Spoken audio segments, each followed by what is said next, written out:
Lourdes Otabegi ezaguna duzu, jakina. Euskal Herriko Unibertsitateko hizkuntzalaritza eta euskal ikasketa saileko irakaslea, eta, gerra aurreko eta gerra osteko literaturaren ikarlea eta euskaltzain urgazlea ere bai. Eta zentsuraren gaian ere badabilena EHU barruan, ez da. Eta hain zuzen, hortaz hitz egingo digu. Juan Mari Torrealdaik egin zuen zentsuraren ikerketaz. Liburua eta zentsura, esalditxo bat esatearren lehen Xabierrek aipatu du, 1979an jakin itxi intzutela, frankismoak itxi intzuela, zensuratu alegia, eta 10 urtez edo egon zen aldizkari argitaratu gabe, baina orduan liburuak argitaratzeari ekin zion, alternatiba bat topatu nahian, eta gero, denok ezagutzen dugu Euskaldun egunkariaren itxiera ere, ze zentsura auzi izan zen, eta beraz esan dezakegu Juan Mari Torrealdai zentsuraren gaineko ikerlari handienetako bat izan dela Euskal Herrian, eta baita ere, biktima ere izan zela. Eta Lourdes, nahi duzunean. Eskerrik asko, Lorea. Ez dakit ondo entzuten zaidan, hainbeste manipulatu dut altavoza. Egunon, danoi, eta eskerrik asko, Lorea, zuri eta jakin zale guzti joi, hemen hitz egiteko aukera hau emateagatik. Aztergai dudan gaia oso enfokatua dago Euskal Liburuaren zentsuraren arloari, eta horretan Juan Marik egindako ekarpenari, beraz oso begi itxia edo foko itxia eukiko dugu horren gainean, tematika horren gainean. Beharra ere bai, zeren aurreko guziek hitz egin duten moduan Juan Mari Torrealdairen ekarpena euskal kulturaren arloan urte guzi horietan itzela izan da. Eta bere figuraren dimensio horri erantzuten dio gaurko omenaldi egitazko honek. Juan Mari egindako lan honetan, zentsuraren ikerketa honetan, bakarti agertzen dela azpimarratu du Loreak, eta egia da bere lanaren muina dela, bere lan akademikoaren zutabea dela zentsurari buruzko azterketa hau, eta horri begirako azalpen bat izango da. Hau da, nola egin zuen, zertarako egin zuen, zer ekarpen egin digun ikerketa horren bitartez. Esango nuke abia puntua, bere ibilbide biografikoari lotzen zaiola erabat. Hau da, trauma batetik datorrela bere iker arlo honen aukeraketa. Aurrez, Xabier Izagirrek aurreratu duen moduan, bere doktoreko tesiaren gaia izan baitzen zentsura, Euskal Liburuaren gainean ezarritako zentsura. Ibilbide horretan, garrantzia handia du 1979an jakin aldizkariari Fraga Iribarneren legearen aplikazioarengatik argitaratzeko baimenak kendu izana. Lanik gabe utzi zuen beraz Juan Mari erabaki horrek jakin aldizkariko zuzendaria zenez. Eta horregatik irten zuen Espainiatik Frantziko Toulousera, Oksitaniako Toulousera, lehenengo teologia ikasketak burutzeko, eta ondoren Parisera, 1978ko Paris hartara aurretik Xabier Izagirrek aurreratu duen moduan, eta berak, honetan komilak ikusi behar dituzue, zentsuraren erregimenetik askatasunaren errepublikara irten zela, sentitu zuela dio Juan Marik 2015an egindako autobiografia horretan. Gaur egungo ikuspegitik lanak ditu aldaketa ulertziak ere. Hemen, klandestinoki eskuratzen genituen liburu eta aldizkariak lasai erositezkeenan. Telebistan eztabaida politikoak noiz nahi ikusten ziren, pentsa ezina gurean. Frankoren diktadurapean bizi ginen ontzat, Frantzia askatasun guztien sinboloa zen.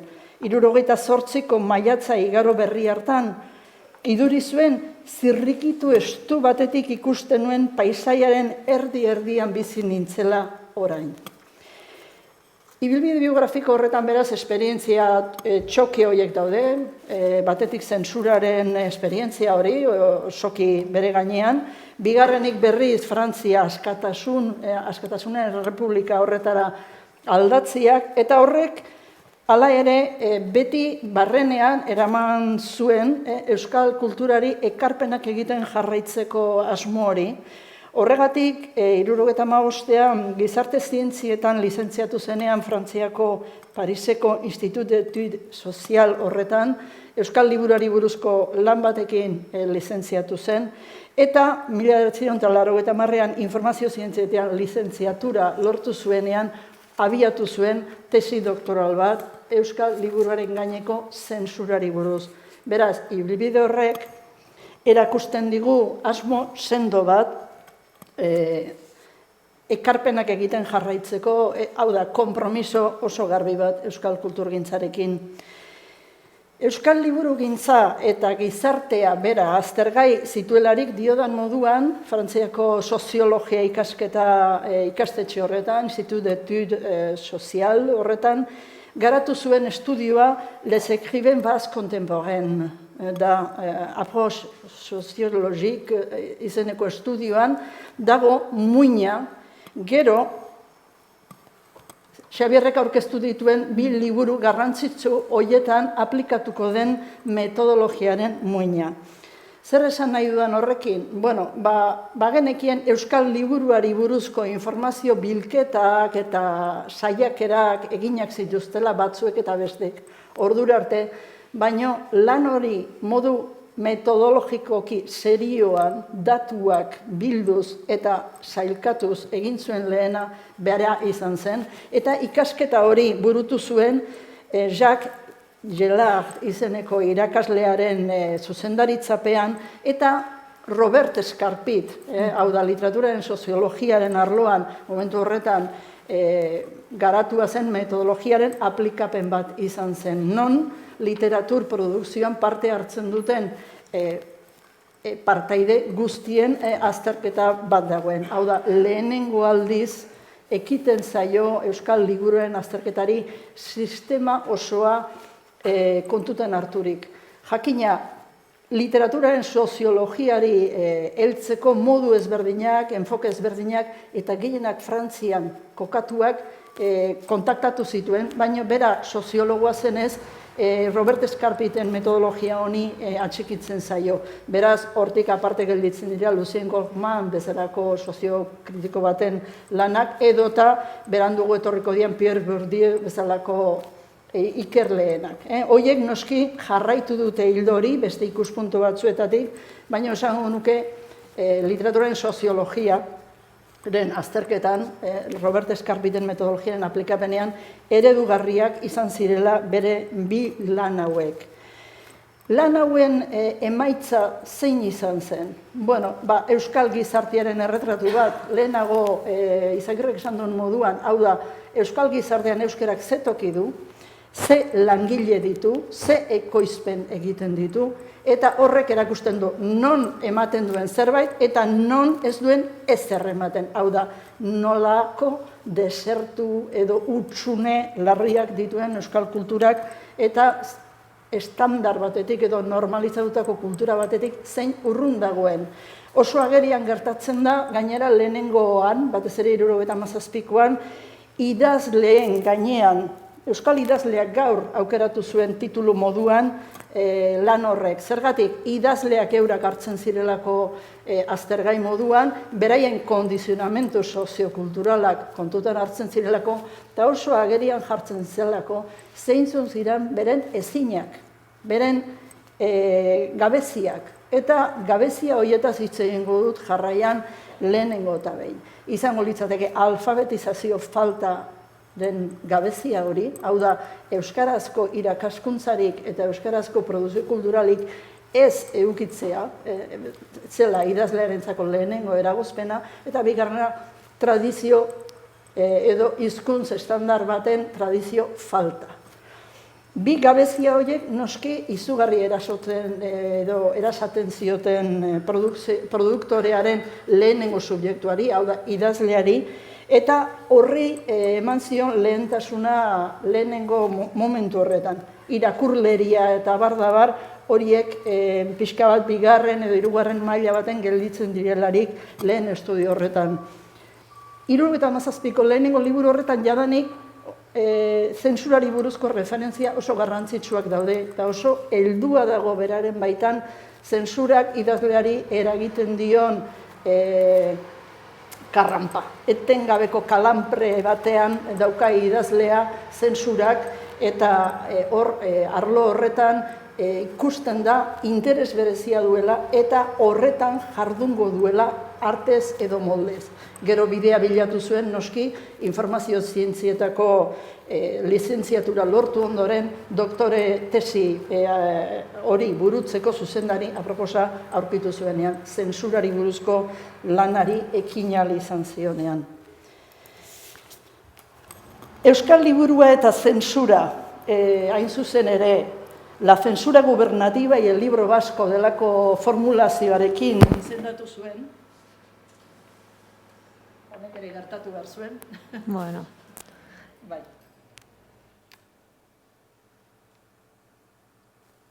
Neurtzen gera. Bai, oain ondo. Titulua esplikatu nahi nuke lehenengo. Batetik la censura gubernativa, hau da, gobernutik, boteretik egiten den zentsuraz hitz egiten ari da. Zeren zentsura berez konzeptu orokorra da. Zentsura denok eragiten dugu, maila gehiagon edo gutxiagon. Hori ez da esaten diogu umetikilari, hori txusila da esatia. Edo kexatzen ari da nagureari, eta kexati hutsa zera. Reprimitu, zentsuratu egiten ditugu bere adierazpenak. Beraz, botereari dagokion edo doakion, nola esateko, agintearen alderdi bada zentsura, besteen gainean ejertzitzen den zentsura. Zentsurarekin espainolak, eta espainolez, ari naizenean berdin hitz egin nezake, frantziako ez, oso ohituta geunden, mendeetakoa baita, esate baterako, Eliza Katolikoak eragin duen zentsuraren zama. Ez da kontu berria. Inkisizio sortu zenetik, ja gainera tankera zera bat, instituzional oso konkreto eduki duen esparrua da. Beraz, zentsura ez da frankismoari bakarrik atxikitu behar diogun zerbait, baizik eta botere gune autoritario guztiei ezarri behar dioguna. Kontua da, frankismoak lotura duelarik zuzenik autoritarismo fascistekin oso kontzientzia handia daukala prentsa eta propagandaren eraginaz, eta beraz bere zentsuraren aktuazioa bereziki bideratzen da prentsaren ideien zirkulazioa kontrolatzeari. Horregatik, berak egiten duen lan hori, la censura gubernativa y el libro vasco deritzan hori, frankismoak prentsari eta bereziki euskal liburuaren gainean egindako zentsurari atxikitzen zaio. Zergatik hartzen dituen epe horiek, 36-83, esango nuke zehazki lotuta dagoela tituluaren bigarren parteari. Non esaten duen, análisis de los informes del electorado.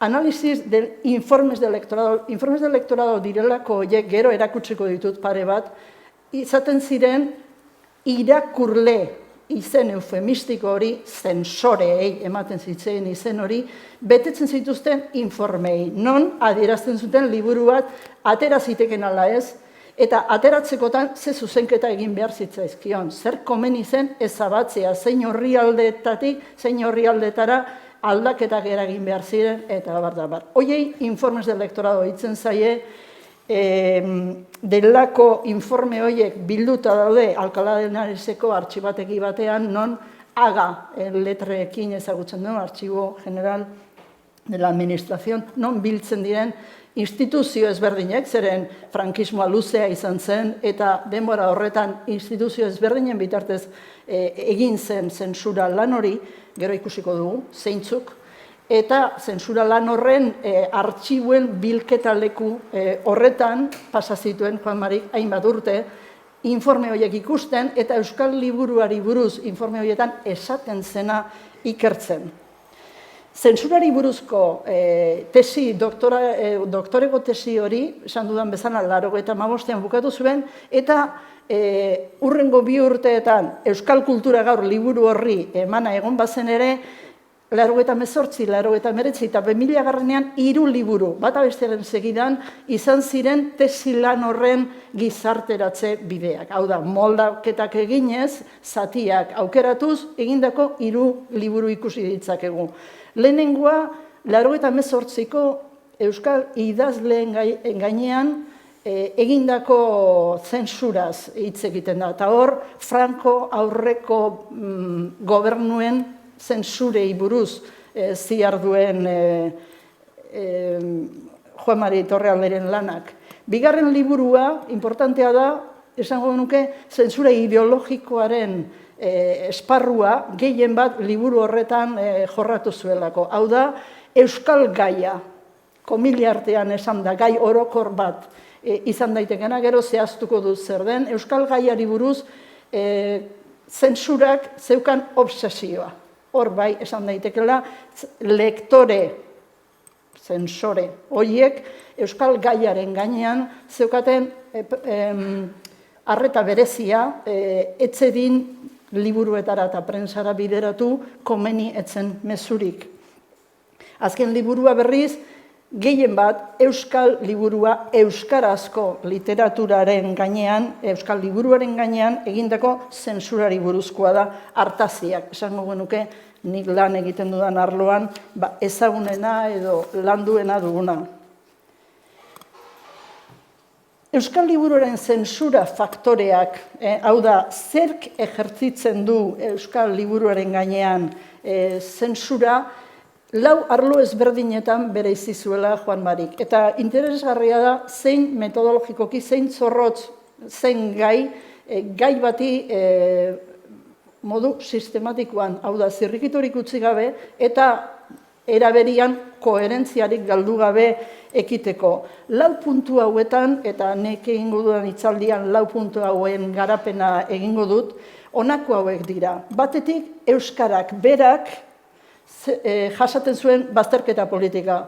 Frankismoak asmatu ez zuena, mendeetatik zetorrena, eta esango nuke gai hori, Juan Mariren gai zentraletakoa da. Hau da, bazterketa politika horrek, idazlearen alfabetizazioa, irakurlearen formakuntza eta sorkuntza erabat baldintzatu eta debekatu zuelako de facto, beraz, zentsura bat dago lehenengo euskararen gainean, eta horrek dakarkion, idazleari dakarkion tradizioaren falta. Hau da, ez dago idazle belaunaldien ekarpen bat, mendez mende idazlez belaunaldi transmititzen dena. Horren falta, tradizio falta, oso presente dago 70 belaunaldiko ez dakit, euskal kultura ezagutu genuen guztiontzat, eta tradizio falta horren gatazkak zera handia egiten zuen, mina handia egiten zuen. Bigarrena, zentsura gubernamental sistematikoa izango da, horri buruz hitz egingo dugu, hau da, frankismoak ezarritako prozedurak liburuak kontrolatzeko. Hirugarrena, idazlearen autozentsura izango litzateke, idazleak eurak liburuak debekatzea eta gorriz tindatzearen ondorioz egiten duen ikasketa, hau ez daiteke esan, beste hori modu zeharkakoan bakarrik esan dezaket, eta bar, ikasi egiten du, barneratu egiten du zentsuraren gramatika, bere burua egokitzeraino liburuak egiterakoan. Laugarrena izango litzateke argitalatxeek garaturiko posibilismoa.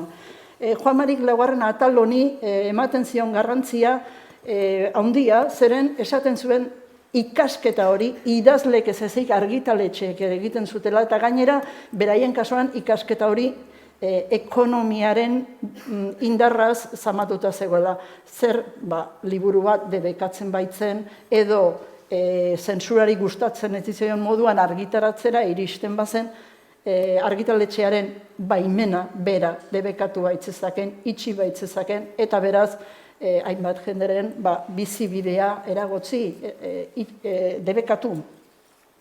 Lau faktore hauetatik batzuk dokumentuen bitartez frogatu daitezke, eta beste batzuk berriz autozentsura idazlearen baitan gertatzen den zerbait da, ez bereziki arro ibiltzeko edo izateko moduko auto, nola esateko, mozketa bat den aldetik, isilpean, bakardadean gertatzen den zerbait da. Laugarrena argitaletxeena, zer esanik ez, baldintzapen legal horren baitan, zematerainoko trauma eta isiltasunean garatzen den. Horregatik Juan-Marik zenbait liburutan erabili zuen izebergaren metafora, zentsuraz hitz egiten zuenean. Esaten zuen, zentsuraz agerikoak diran zenbait gauza badaude. Zeintzuk dira agerikoak direnak? Euskararen, nola bat esateko, zentsura politikoa, debekuak, euskarari eragozpenak jartzen dizkion legedia, sistema hori publikoa dalako. Bigarrena, informes de elektorado direlako horiek, hori da, irakurle, zensorek egiten zituzten informeak dokumentatuta daude, konsultatu daitezke, estudiatu daitezke, baina horiek, esaten zuen Juan-Marik, izebergaren muturra besterik ez dira. Urpian dagoena, eragin handiena, izebergaren, badakizue, 10etik 9 urpian omen daudelako, 10etik 9 idazlearen baitan gertatu da, argitaletxeen barruan gertatu da. Eta horregatik esaten zuen, zer aztertu liteke bistan dagoena, bestea berriz ezkutuan geratuko da, ez dugu jakingo, harik eta idazleek eurak behintzat aitartzen edo esatera etortzen ez diran artean. Goazen 4 faktore hauek banaka pixka derrepasatzera. Lehenengoa aipatuko nuke lehendik ere, euskararen historiari dagozkion faktoreak direla, baina ezinbestekoa da zentsuraren, azterketaren baitan hizkuntzak berak eduki dituen baldintzapen soziopolitiko oso negatiboak, aurrejuzku oso negatiboak, zematerainoko pisua duten kultur produktoreetan. Alegia, zu kultura sortzeko gai baldimazera eta elebiduna baldimazera, egia esan, konpromiso handi bat, zure aldetik alegin asko handiago eskatzen du, aurrejuzku negatiboak dituen kode bat aukeratzen baduzu. Horregatik, nolabait esateko Juan-Marik azpimarratzen zuen, frankismoaren lehenengo urtetan oso modu naturalean debekatu zirela zuzenean euskaraz idatzita zeuden liburuak. Beste gabe, euskal liburuan badago beste zentsura bat euskaraz egoteagatik egiten dena. Eta hori euskararen errepresio politikoa da. Ez edukiagatik, ez liburuak zeukan mamiagatik, ez gai debekatu bat garatzen zuelako. 60ko hamarkadaren erdirarte behintzat, eta hori da, frankismoaren ezarpenaren lehenengo 25 urte horietan, 60garreneko hamarkadaren erdirarte behintzat iraundu egoera honek. Oro har, euskal liburuaren argitalpena estatu espainiarrean ez da normalizatu 75ko liburuaren legera arte. Nik uste dut honek, adierazpen honek, markoa jartzen diola zentsuraren gaiari. Zentsura ez da Euskadi esan ezin izatea edo ikurrinaz ezin izatea, ez da berdea, gorria eta horila dibujo berean gertu samarrean jarri ahal izatea. Hori nolabait esateko izango litzateke azaleko faktorea. Berak lehenengo sakonenean dagoen eragozpena, hizkuntzari berari egiten zaion bazterketa da. Horregatik bi liburu horiek, El libro negro del euskera eta Asedio del euskera más allá del libro negro delako horietan, batez ere euskararen kontrako legedia eta aktuazio politika hori azpimarratzen duen. Hau da, euskaraz egoteagatik bakarrik baztertutako liburuen historia batez ari gerala. Kontekstu hori ez ahaztea komeni dela. Aurrejuzku negatiboz kargatuta dagoen hizkuntza batean dagoen kultura baten inguruan ari gerala. Euskarari egindako bazterketa horren ondorioa tradizio falta da. Hori ez dagokio bakarrik frankismoari. Aurretik, mendeetan egindako lan baten emaitza da. Tradizio falta hori salatu dute lehenengo euskal idazle liburudunaren tekstuek eta esango genuke azkena modu oso nabarmean egiten duena Bernardo Atxaga dela Oabakoak liburuan. Bi Bernard ditugu, eta bi Bernarden zitak ipiniz uste tradizio falta horren luzea eta sakontasuna eta eragin handia frogatu dezakegula. Hala dio Bernard Etxeparek bere hitzaurrean, hitz egiten dionean Bernard Leheteri, zeren baskuak baitira abil, animoz eta gentil, eta etan izan baita, eta baita, zientzia guzietan letratu handirik, miraz nago jauna, nola bat ere ez dena saiatu bere lenguaje propriaren favoretan euskaraz zerbait emaitera. Zeren ladin publika, zerbait obra egitera eta eskributan emaitera. Zeren ladin publika mundu guzietara bertze lenguaiak bezala, hain eskribatzeko ondela. Eta kausa honegatik gelditzen da abataturik. Ezein reputazio negabe. Eta bertzen nazione horok uste dute ezin deus ere eskriba daitekila lenguaje hartan, nola bertze horok baitute eskribatzen berean. Lehenengo adierazpen honetan ikusten da Etxepare oso konstientea dela tradizio faltak nolako kaltea egiten dion. Eta horren ondorioz gelditzen da abataturik, ezein reputazio negabe. Inolako legitimazioa da, euskal kulturaren legitimazioaren falta hori da lehenengo momentutik, lehenengo Bernard honek igarri zuena. Azken Bernard bezala esango nuke gure artean figura literario garrantzitsua bezala, Bernardo Atxagak Obabakoak liburuan, ez prologoan, ez epilogoan, baizik eta erdian, non egiten duen ondo plagiatzeko metodoa da izeneko kapitulo hori, bere buruaren proiekzioa den personaiak hitz egiten du Axularrekin. Eta Axularren prologo bat dakar. Errana dut lehenago ere, ordea egin balitz euskaraz hainbat liburu, ikusten dugu tradizio faltaren deitoramendu hori, Axularren hitzetan, eta Atxagaren proiekzio edo personaiak dio, baina oso gutxi dire idazleak maisu, eta gainera ez dira zure tamainakoak. Tradizio horren eskastasuna adierazten du, horrek sortzen dion antsietatea adierazten du Obabakoakeko personaiak, eta uste dut tradizio falta horren garrantzia, tradizio literario bat, ez da improvisatzen, mendeetako lana da, eta ekarpen hori etena behin eta berriko abiatu den, nola bezateko Sisifo lan horren garrantzia azpimarratzen du, nolako erasana egin duen. Pasa gaitezen orain, zentsura gubernamentala, bere tesi doktoralaren erdigunean kokatzen den lan hori.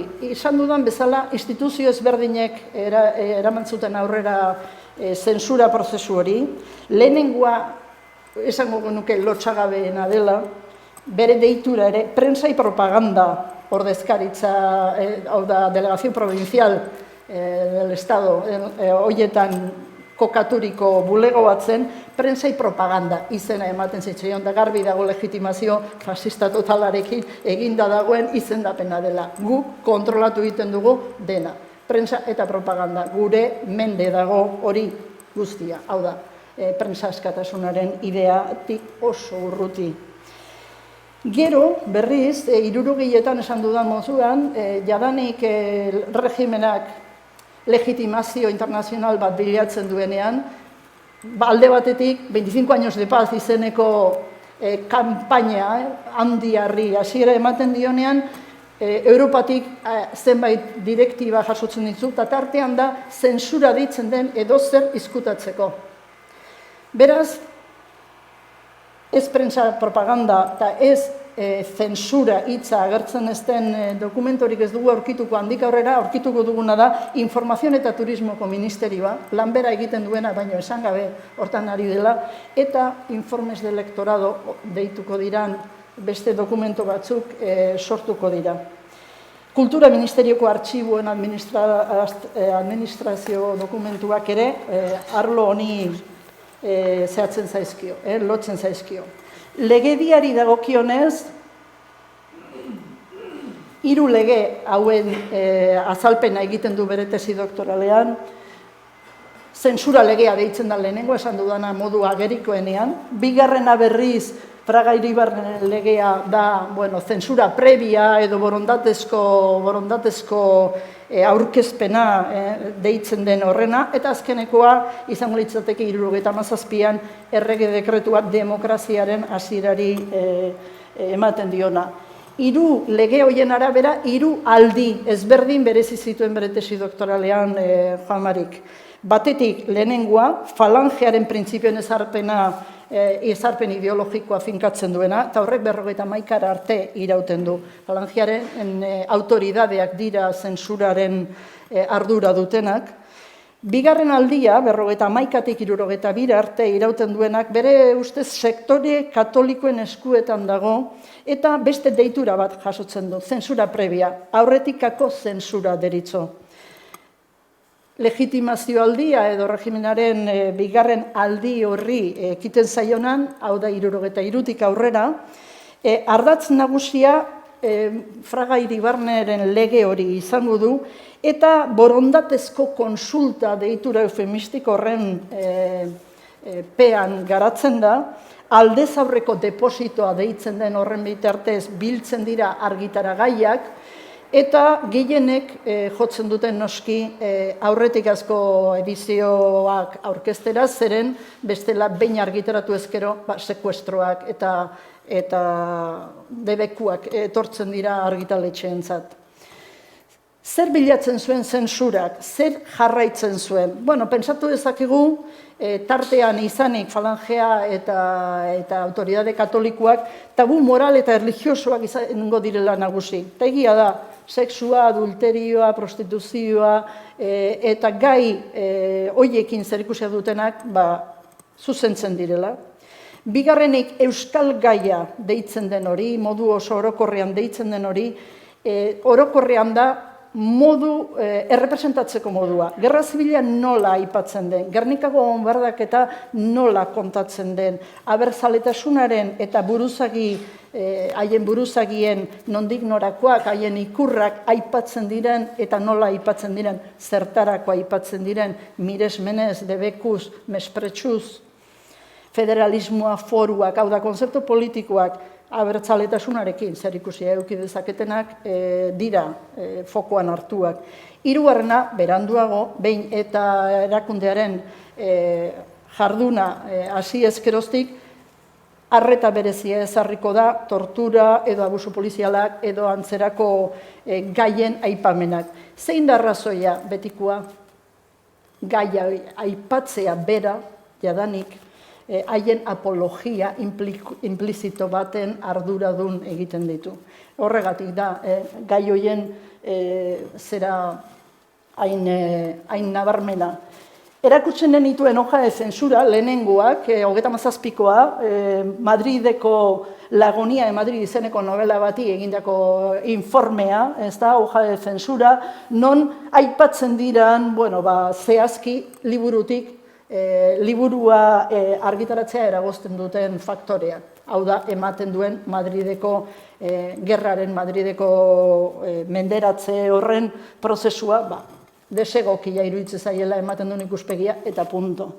Beste aldian eukiko genuke informe elektorado, eta azpimarratu nahi nituen hor goian agertuko liratekela zentsuraren objektiboak zeintzuk ziren. Hau da, zer esaten da ministroez, zerbait esaten da moralaz,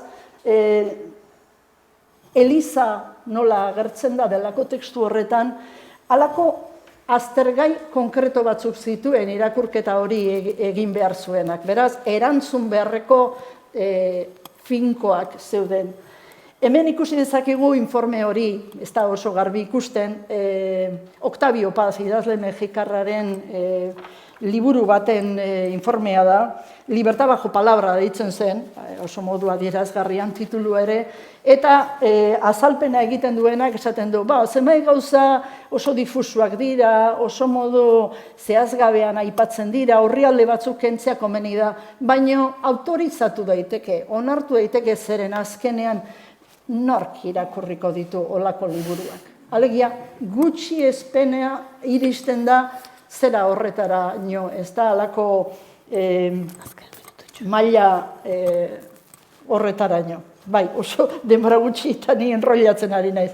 Bueno, zentsura gubernamentala, nik uste dut zela bere aztergaiaren muina, bere eraginkortasuna batzuk joera dute gutxi estera, esatera irrigarria zen, arbitrarioa zen,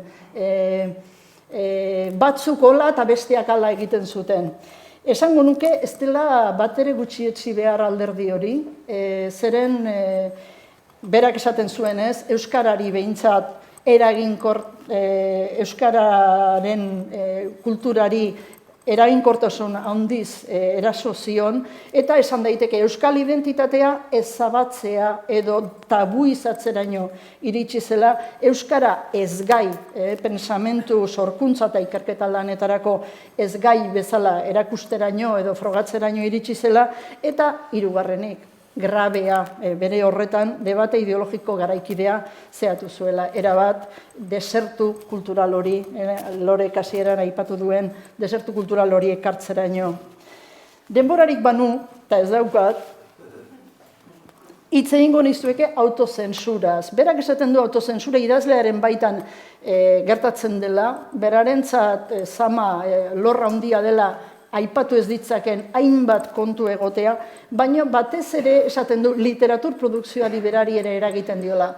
Zeren idazleak nola esan ezin duen hori esateko grina hori duen, ba halako hizkera paraboliko bat sortzera iristen dela. Esango nuke parabola hitzaren zentzuan, alegia irakurtzen dezun hori ez da benetan idazleak esan nahi duena, baizik eta horrek seinalatzen duen beste zerbait, beste historia bat. Esango nuke Gabriel Arestiren lana, ibilbide horretan kasu adierazgarriena dela, alegia esaten duenari baino gehiago esan nahiko lukenari, lerro artean iradokitzen duenari begiratu behar diola. Eta horrek, esaten zuen Juan Mari Torrealdek esaten zuenez, horrek lana handia jartzen dio irakurleari. Eta okerre egiteko zera ere, bai, alegia ez badago entrenatuta irakurketa paraboliko horretan, ba, oker interpretatu ditzakela tekstu asko eta asko. Por cierto, hori zensoreei ere gertatzen zitzaien. Esate baterako gogoan dut, Jon Etxaideren liburuak aurri ipuin batzuk zirenak, liburu libidinoso eta zikin ezain moduan irakurri zituela zerak lektore edo zensoreak. Laugarren puntua aipatu nahi nuena zen argitaletxeen atala. Bai autozensurarena, bai argitaletxeen baitan gertatzen zen egal mozte eta moldatze hori argitaragarri egiterainokoa hori, trauma bat bezala bizi behar da, zeren trauma da esan ezin denaren ondorioa baita. Gure zikean, esan ezin dugunak, hau da ezin dugu kontatu zenbat jan dugun geure tekstuetan idazleok, bestetik ezin esan dugu argitaletxen zenbat moldaketa egin behar izan ditugun liburu hori argitaratu ahal izan dedin. Horregatik, esan ezina delako trauma da, izebergaren beko partea da, dokumentorik ez dagoelako eta ez daukagulako argitaletxeetako arduradunen multen adierazpenak besterik ez daukagulako Jon Etxaide bezalako idazle baten esperientziaren adierazpen mindua bezalako ez aparte beste ezer. Berak esaten zuen bezala, editoria zensore bihurtzen zen malgré lui, nahi ez bazuen ere. Azken hitzak, esango genuke, azken 2000 urtetik aurrera, 18 arte, etziola berriro heldu zensuraren gaiari, neurri batean etzile hartuta esango nuke. Alegia, demokraziaren etorrerak pakto de silenzio delakoaren baitan, euki zuen alderdietako bat izan zen, ahaztu gaitezen zensurak egin digunaz. Eta horregatik zensuraren arloaren ikerketa, esango genuke isilik egon dela hainbat urtez, eta azken hamarkada honetan ikusi genitzakela Espainian, esate baterako letrizidio bezalako liburu ekarpenak, edo antzerkiaren arloan edo prensaren arloan egindako zensuraren inguruko ikerketak. Berriak dira. Esango genuke beste 25 urte, bake urte pasa direla zentsuraz hitz egin ahal izateko. 2019an argitaratu zuen De la hoguera al labi rojo. Eta bere ustez, liburuak erretzea edo zentsura egitea lapitza gorriarekin ekintza beraren, logika beraren adierazpenak ziren. Horregatik hitz egiten zuen berak desmemoria programada izeneko konzeptuari buruz. Bai, ez dezagun hitz egin demokraziaroan, ja demokraziaz gaudenez, utzi ezagun atzera zentsuraz hitz egitea. Baina desmemoria programada horren, formulazio horren baitan, Juan Marik hitz egin nahi zuen, ahaztea aukeratu duen gizarte batek, eramango duen esangabeko horren zama. Horregatik, bere azken hitz hauek esanez, bukatuko du Lore, barkatu luzapena. Zentsura kontutan luze aritu naiz, badakit, berak bazekien gai horretan tema handia izan zuela. Alferrik ez delakoan nago, garai honetako kultur jarduera balioztatzerakoan ukaezina baita politika administratiboaren baldintza erabakiorra nolabaiteko zehaztasunez ezagutzea. Beraz, etzen inola ere bera desmemoria programada horretan kolaboratzaile bat izan, are gutxiago Euskal Liburuaren kasuan. Eta memoria horren lekukotza utziz, idatzi zizkigun liburuak, eskertuz bukatu nahi nuke nire presentazioa. Eskerrik asko.